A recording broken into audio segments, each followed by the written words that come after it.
সবাই ব্যস্ত অনুশীলনে, আর লিটনের চোখ আটকে গেল ডিএক্সি অ্যারেনার 22 গজে। দেখে মনে হবে দিনের সবচেয়ে একাকিত্ব, অথচ সুন্দর মুহূর্ত। আবারও ক্যাচিং ড্রিলের ভিড়ে চমকে দিলেন লিটন। আজকে কি তবে ফুরফুরে মেজাজে? অবশ্য না, লিটন সিরিয়াস মুহূর্তগুলোর ভিড়েও থাকতে পারেন সাধারণ হয়ে। এই সব কিছুই তো তাকে করছে অসাধারণ, বাড়াচ্ছে অপেক্ষা। লিটন না থাকলেই যেন হতাশা। ডারউইনের এই মাঠেই প্রস্তুতি ম্যাচ খেলবে বাংলাদেশ। এই মাঠেই গড়াবে প্রথম টেস্ট। আজকে তৃতীয় দিনের মতো অনুশীলনে হেড কোচ ফিল সিমন্সের তত্ত্বাবধানে চলছে স্লিপ ক্যাচ, ফিল্ডিং আর কন্ডিশনিং অনুশীলন। লিটনও ছিলেন তাদের মাঝে।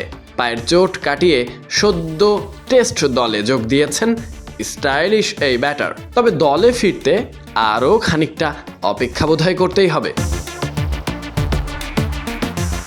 পুরো দল ব্যস্ত নিজেদের ফিল্ডিং আরও নিখুঁত করতে। অচেনা কন্ডিশনে যে কোনো ক্যাচ কিংবা ফিল্ডিংই বদলে দিতে পারে ম্যাচের চিত্র। তাই তো তৃতীয় দিনের অনুশীলনে সবচেয়ে বেশি গুরুত্ব পেয়েছে ক্যাচিং আর ফিল্ডিং। এদিকে দেখা যায় দীর্ঘ সময় ব্যাটিং করছেন টাইগাররা। পেস বোলাররাও ছিলেন নিজেদের খুঁজে পাওয়ার চেষ্টাতে। আমার কাছে মনে হয় যে আমাদের যে প্র্যাকটিস গেমটা আছে সেটা অবশ্যই ম্যাচের আগে প্রস্তুতির জন্য খুব ইম্পর্টেন্ট, এবং কন্ডিশনের সাথে পিচের সাথে মানিয়ে নেওয়ার জন্য এটা আসলে অনেক কাজে দিবে আমাদের। খুব ভালো প্র্যাকটিস সেশন হচ্ছে আজকে।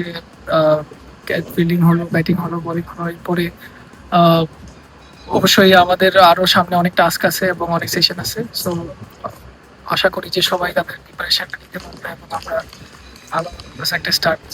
আগামীকাল থেকেই শুরু হচ্ছে টাইগারদের প্রস্তুতি ম্যাচ। অস্ট্রেলিয়ার কন্ডিশনে নিজেদের আরও ভালোভাবে ঝালিয়ে নেওয়ার এটাই হবে বড় পরীক্ষা।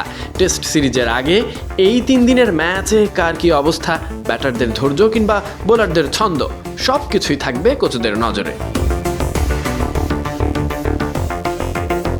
Sadiq Ahmed Sunny, BD Cric time.